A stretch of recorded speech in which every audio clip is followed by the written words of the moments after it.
Hello, welcome again to Hope Bombs. My name is John Bagnato. I'm your host and your content creator. What we do here is in a plethora of other things, going anywhere from pop philosophy to pop psychology, and like I said last time, even Pop-Tarts we talk about. And why? I'll keep getting into that, right? Week after week, this is not an episode, it's not I don't even know. Serialized, episodic. You don't have to watch any of these shows in any sort of order, but I will be talking about running themes that will enable you to get a better perspective of the things that I'm talking about. The idea is we're here to drop little bombs of hope on the daily. Not quite every day, just Tuesdays and Thursdays will new episodes be aired. But please check out my old content because it's all out there. So, like I said, Hope Bombs about pop psychology, pop philosophy, pop culture, because I love pop culture, right? Pop culture, it influences and helps to shape the world we live in, right? Celebrities, movies, TVs, even politicians now have become, these pop icons. The reality of the situation is that all of that goes into shaping who we are as people. But no more so than what I'd like to really talk about, books, and not just books. Look, we got Kindle, we got news articles, we got Reddit, which is phenomenal. If you're not familiar with Reddit, please, look, you can go anywhere on the internet and find inappropriate stuff, Reddit included. But what I've learned is what you put in is often what you get out, right? If you're looking for trouble, if you're looking for negative content, you're going to find it. But if you're looking for positive content, if you're looking for hope, if you're looking for things to kind of help carry you through your day, well, Hope Bombs is here as a one-stop shop for that, right? We're here today to, me and the people that I work with, to pick out good stuff for you to kind of open up your eyes, right? Hope, in so many ways, is that belief that no matter what we're going through, things can get better. Even if things are great and you're out there and you're someone, everything in your life is great, hey, there's always room for more knowledge, more education.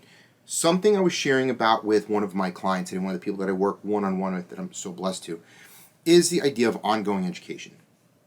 So I'm not a parent. I have to say I talk a lot about childhood development because I have some information with that. I have some experience with that, being someone who has lived with children, who's dated women that have had kids, and I got the privilege of getting to know those children and getting to grow up with them, right? And understanding how valuable and how much and how demanding a childhood is for a parent, right? It's insane. If you've never had to experience that, as awesome as it is, it's a lot of work, and it's really, really, really should be really selfless work. It's giving yourself to that person, to that entity. But check this out, what I want to say about ongoing education. So here we are as adults. We spend our whole life from one to college, from one to whatever, and we're learning, right? We're basically trying to learn how to process feelings, process emotion, math problems, geometry, algebra, trigonometry, calculus, science. I could do a little dance all day because I got a degree in science and I like it.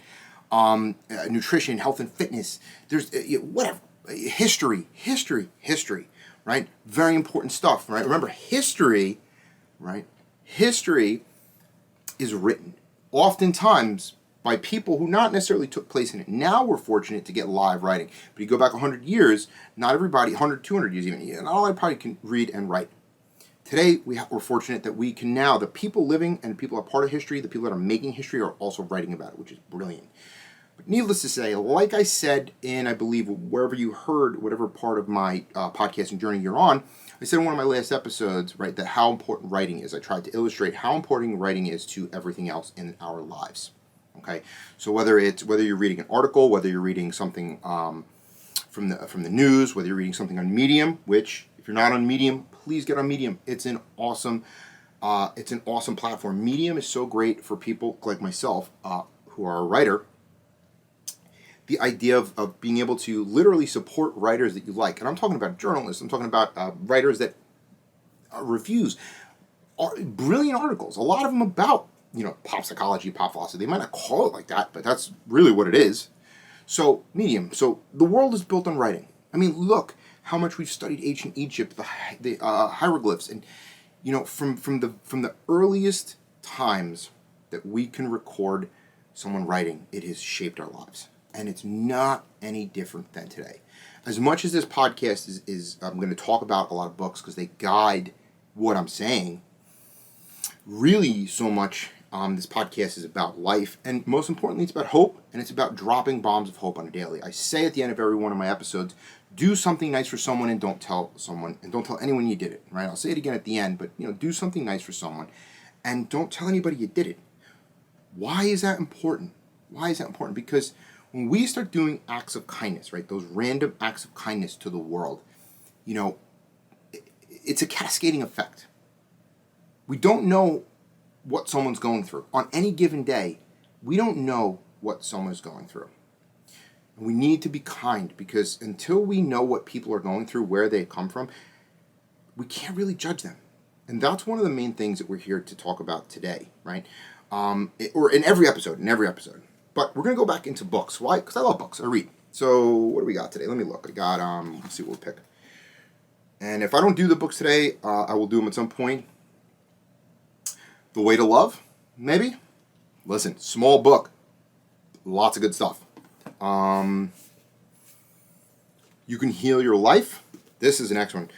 Louise L. Hay, You Can Heal Your Life. This is a big one. We'll do that another day. A Man's Search for Meaning. If you haven't heard of this, man, this is big. A book I just got, Adulting, right? Because clearly I'm not an adult, but well, maybe I am. But no. The Yoga Sutras of Patanjali. No, where is it? Let me think. Ooh, there it is. All right, guys, this book. We're going to talk about this book today.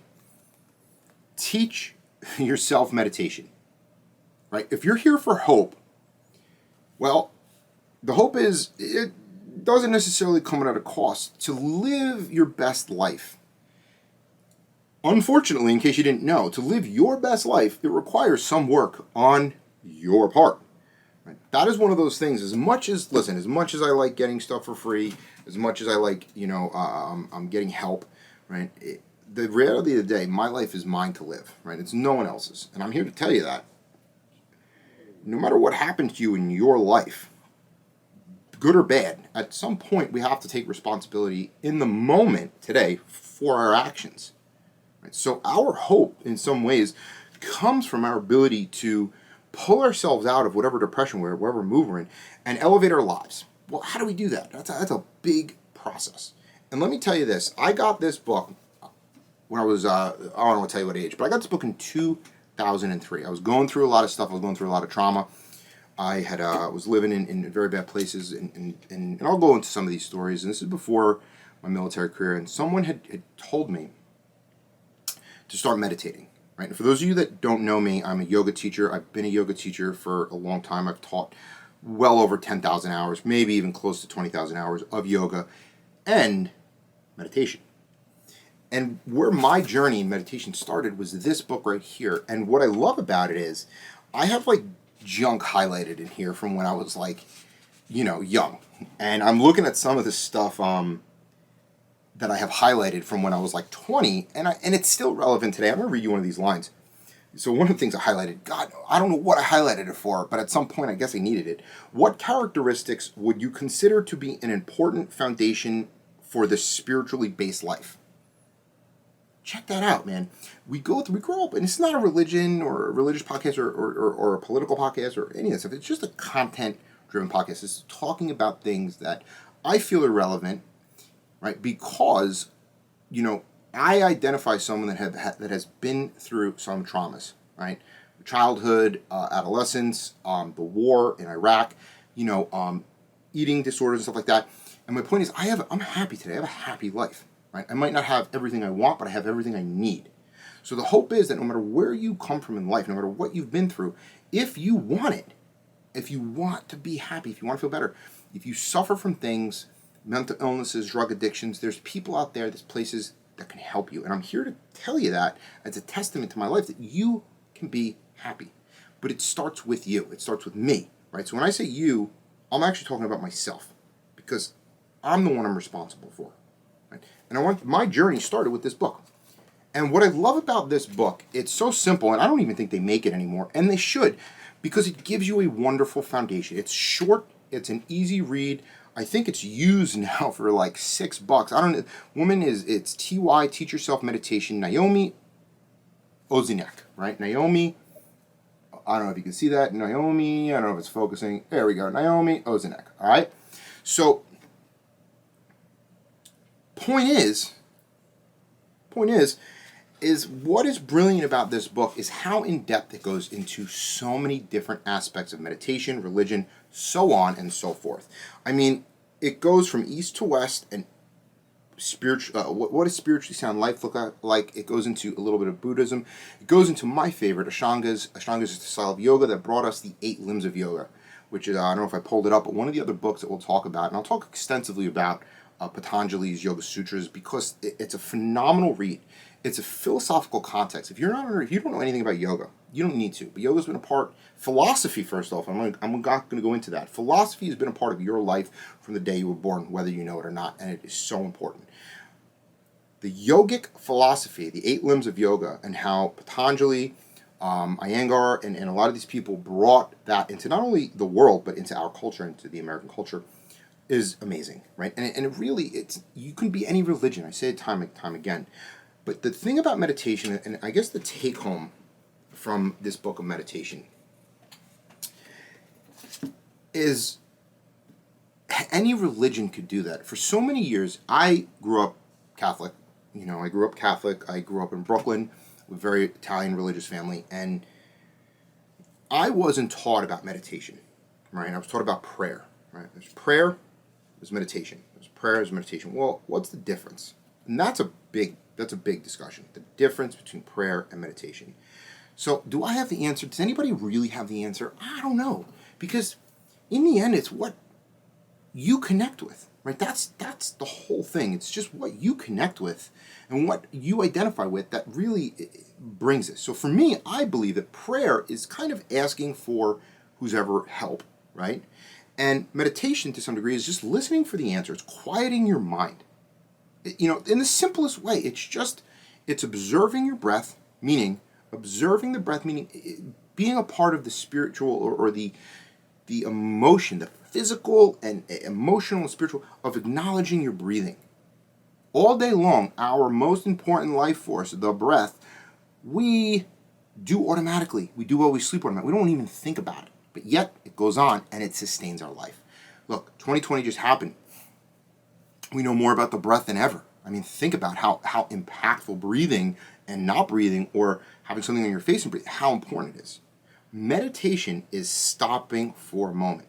Listen, I was a wild kid, probably had ADD, probably still have ADD, but the odds of it, the thing is, I grew up, my mom told me, stop, take a breath, stop, take a minute. When you're heated, when you're upset, when you're emotional, stop, take a breath.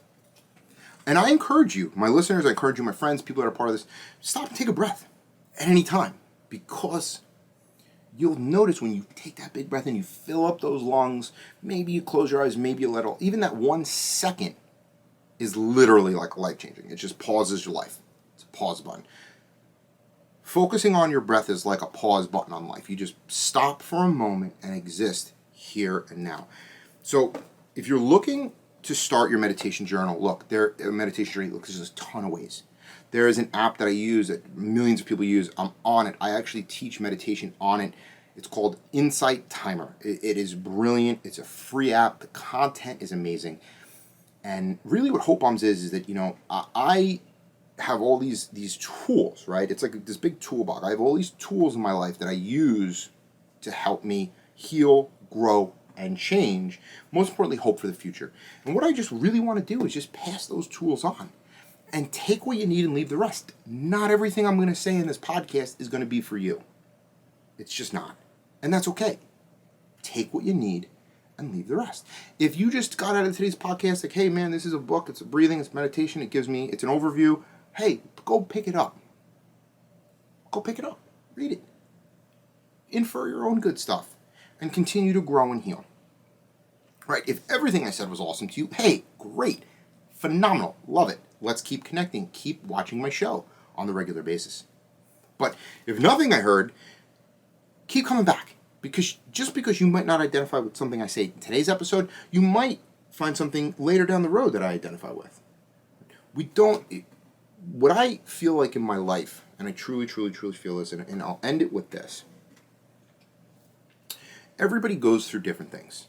Right? If we understand that at some point in everybody's life, whether you like the person, you don't like them, they had went through stuff that had emotionally hurt them or emotionally connected with them.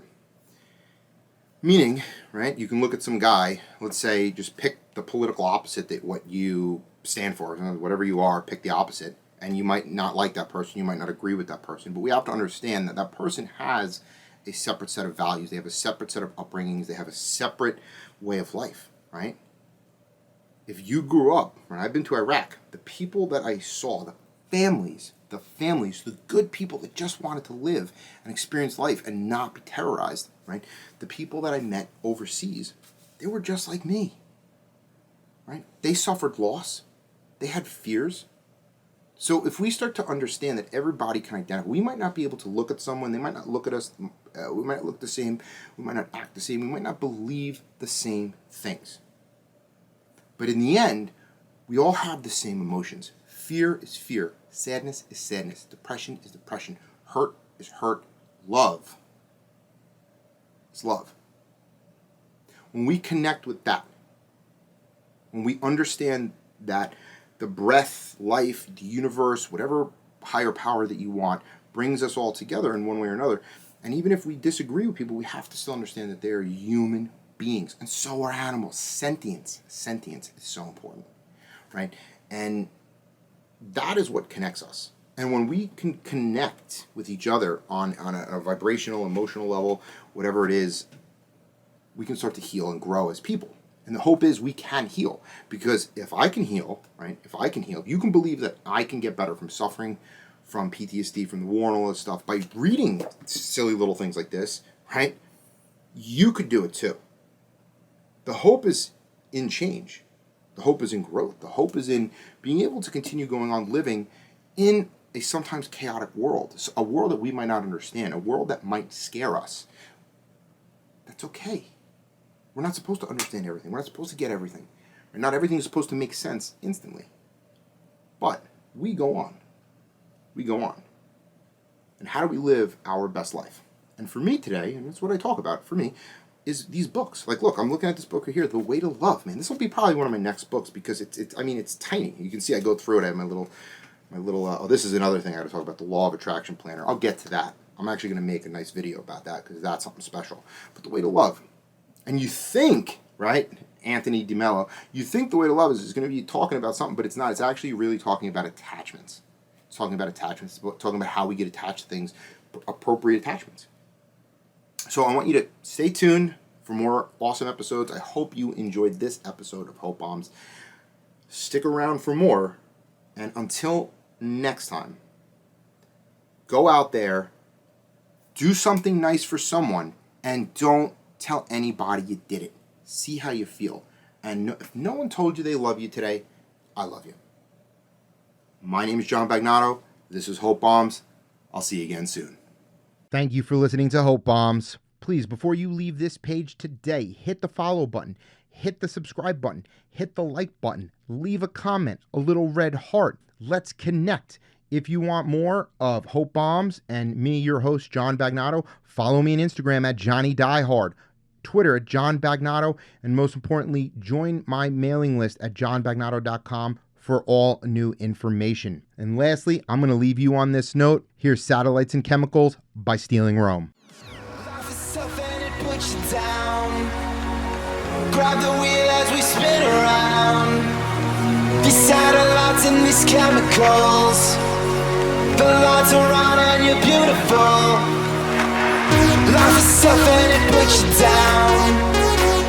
Grab the wheel as we spin around. These satellites and these chemicals.